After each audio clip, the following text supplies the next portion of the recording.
امریکی ریاست کیلیفورنیا کے جنوبی علاقوں میں لگنے والی آگ سے اب تک 31 افراد ہلاک ہو چکے ہیں۔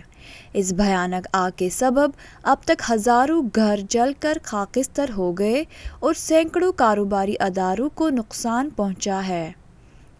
اس آگ کو کیلیفورنیا کی تاریخ کی مہلک ترین آگ قرار دیا جا رہا ہے۔ آگ کے سبب 2.5 لاکھ افراد کو محفوظ مقامات کی طرف منتقل کر دیا گیا۔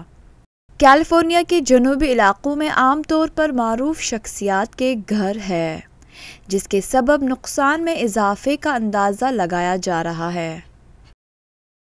Yesterday we talked about our concern with the red flag warnings and the weather. We did see an increase in fire behavior starting last night and into today. California کے محکمہ جنگلات و فائر پروٹیکشن کے مطابق جمعرات 8 نومبر کو paradise town میں لگنے والی آگ نے اب تک 1,09,000 ایکڑ علاقے کو اپنی لپیٹ میں لے لیا اور 6,400 سے زائد رہائشیوں کی املاک کو نقصان پہنچا ہے۔